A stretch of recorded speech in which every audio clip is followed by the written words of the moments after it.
You've heard a lot about open marketplaces, APIs, and digitalization.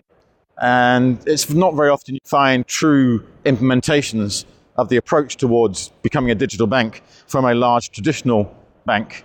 But Leumi Group in Israel has done this by relaunching themselves as Pepper.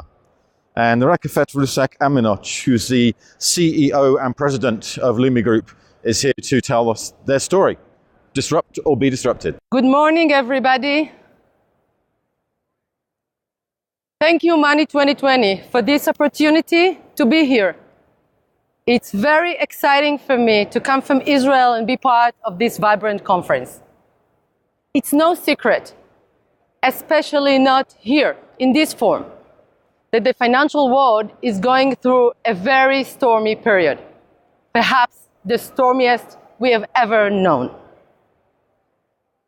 All of us are making every effort to position ourselves. You don't hear me?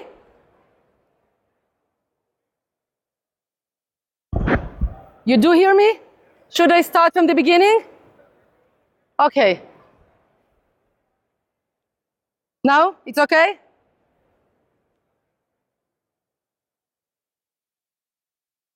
All of us are making every effort to position ourselves in the new world and under the new circumstances. Today, I would like to share with you, I'd like to give you my perspective of this very exciting story. So, allow me to speak in terms of you and us. You, the fintechs, and us, the dinosaurs in the room, the incumbent banks. This is us in the slide, in the center, the established banks with our long heritage. It's like we are in a giant fortress, very well protected, with thick walls around us and with a deep moat that keeps out all potential invaders. Outside of these walls, as you can see in the slide, we have you, disrupting fintechs, with your new business model actually trying to invade our fertile land, right? Now, let's discuss the big wall around us. It's basically made up of three major elements: regulation, cost, and trust. I will explain. Us, the banks, are highly regulated. We like to complain about it most of the time. But basically, regulation is protecting us, not only from ourselves, but from others as well. Actually, banks are bound by so much regulation that many potential competitors don't even try to enter the industry. This turns regulation into a barrier protecting the existing banks. When speaking about cost, the thing is the huge cost of establishing a bank. In the old traditional banking model, you had to invest heavily in brick and mortar branches to approach your customers and in very expensive in-premise servers to support your IT core systems. So cost is another significant barrier creating our wall. Last but not least is trust. This is critical. Without it, customers will not put their money in our hands. People trust their banks no matter what.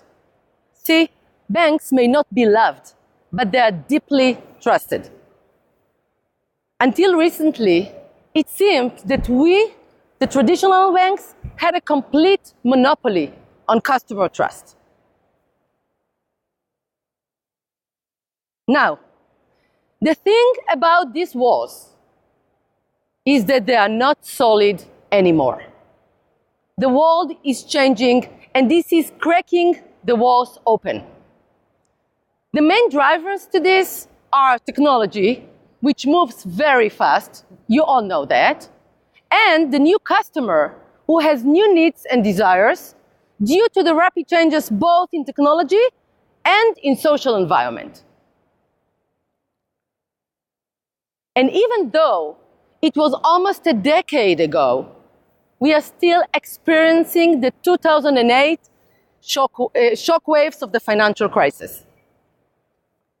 So as a result of all this, technology, new customer, shock waves of the financial crisis, as a result of all this, we are becoming, or the walls are becoming less strong, and our barriers are becoming less and less effective.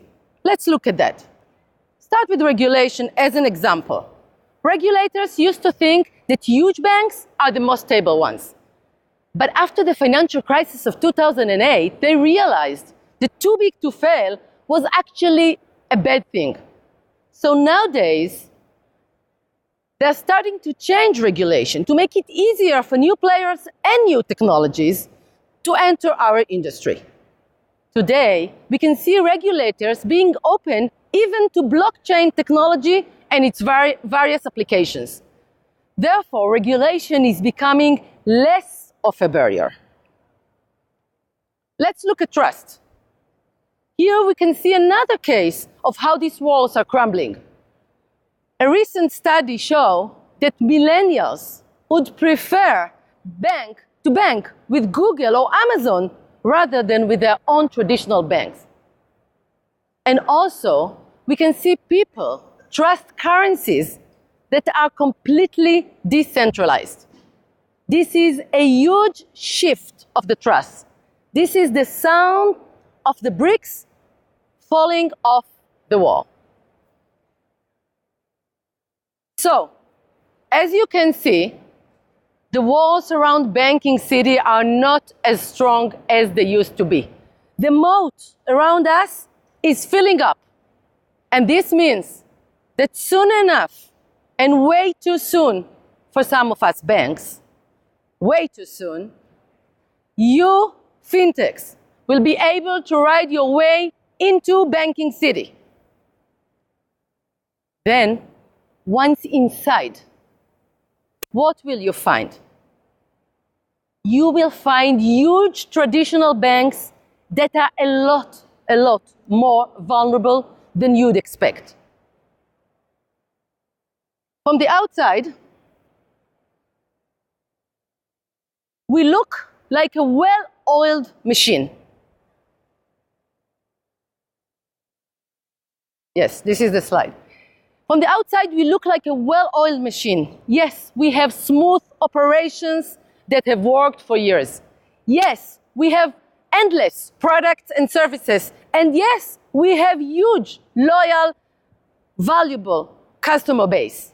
But when you take a closer look, you will see that we are facing a great challenge, the need to transform ourselves totally, to update the value proposition we offer to our customers and to adapt our operations to the new world. Here, we have to keep in mind that our legacy is convoluted in every possible aspect. Organizational structures, IT systems, operational processes, name it.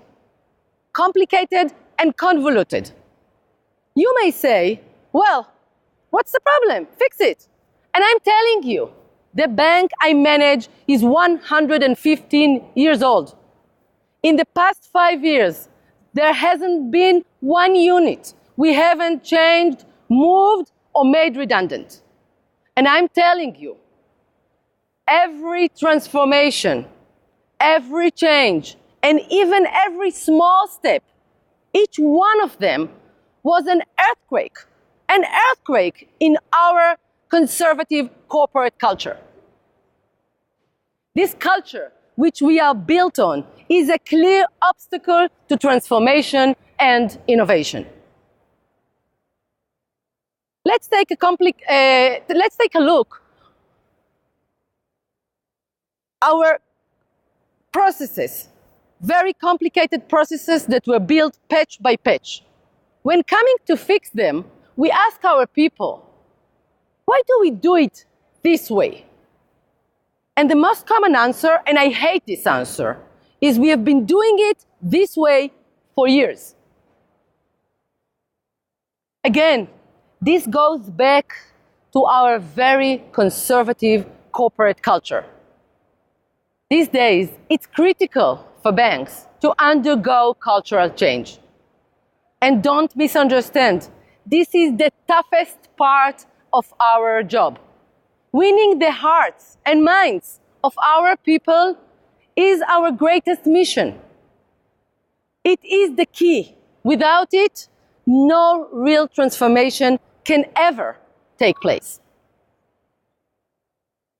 When it comes to our customers, no doubt our most significant competitive advantage, we find ourselves again facing a huge challenge.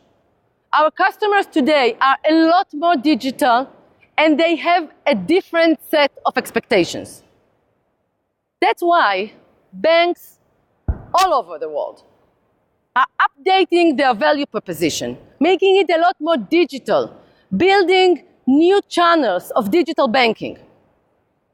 We at Leumi took the decision to move as fast as possible.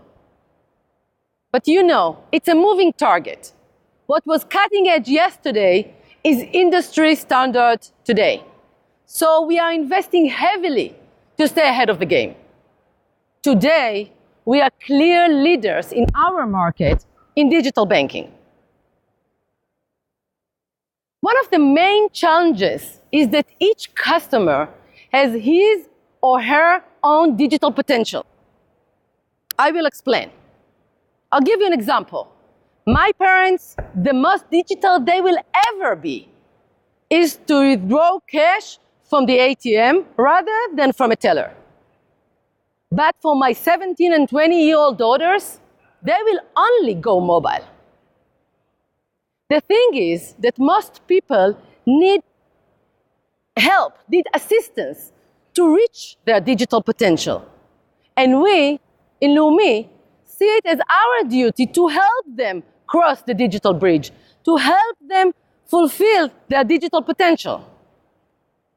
So we initiated a countrywide project, face-to-face meetings, seminars, training sessions, online digital support, everything, to help them cross the digital bridge, help them reach their digital potential. And the customers, the truth, most of them, they complain. People hate change. But at the end of the day, they really like it.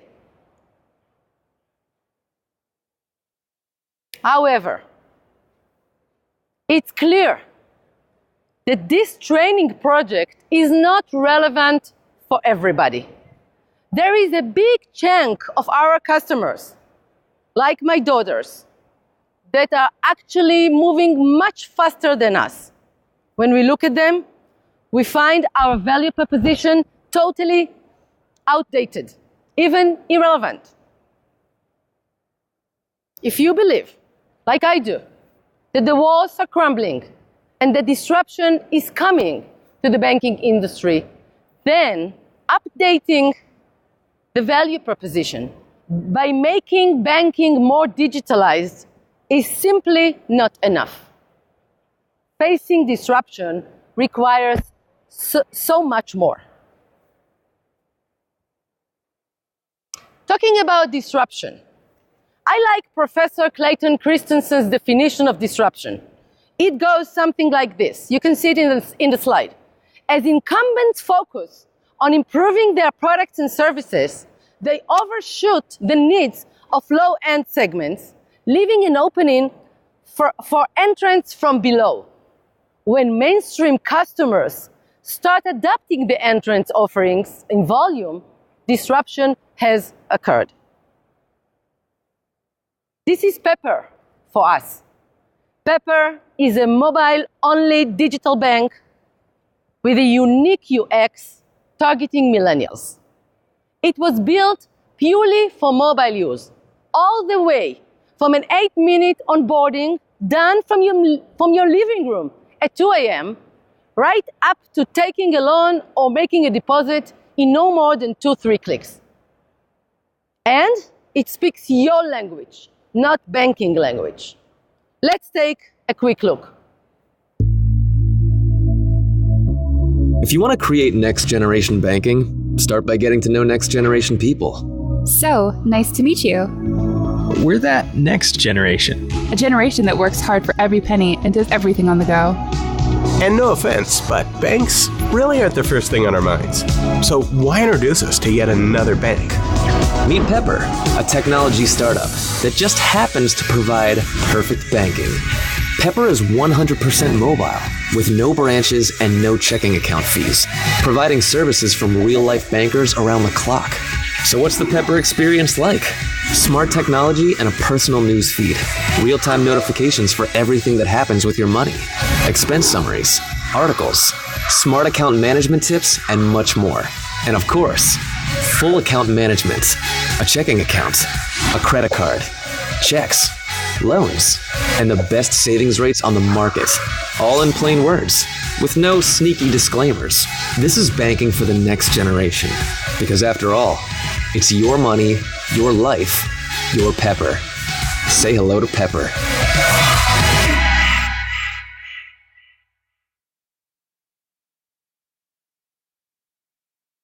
As you can see, Pepper is not a bank going digital. It is a digital experience in the world of banking. We launched Pepper 5 months ago, and customers love it. They are using words like happy, love, even cool. Imagine a bank being cool. In my 14 years in banking, I've never heard such words relating to a bank. Pepper is growing fast, both in customer base and in the features it offers. Pepper has a very cool payment app. It's called Pepper Pay. It's a sister app. And now we are about to launch Pepper Invest.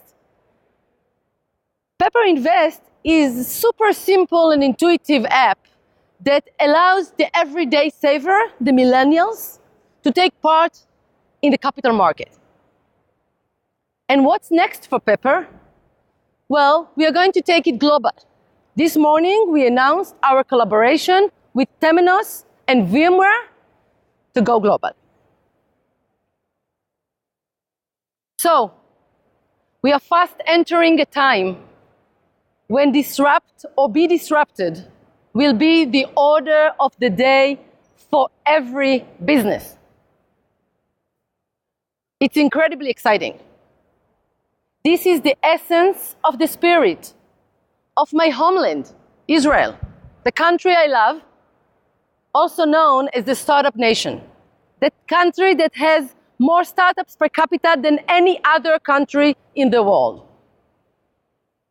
Disrupt or be disrupted forces us to be creative, forces us to listen carefully to our customers, forces us to be brave. So, break down our walls, come into banking city. Ultimately, the customers will benefit. Thank you all so much.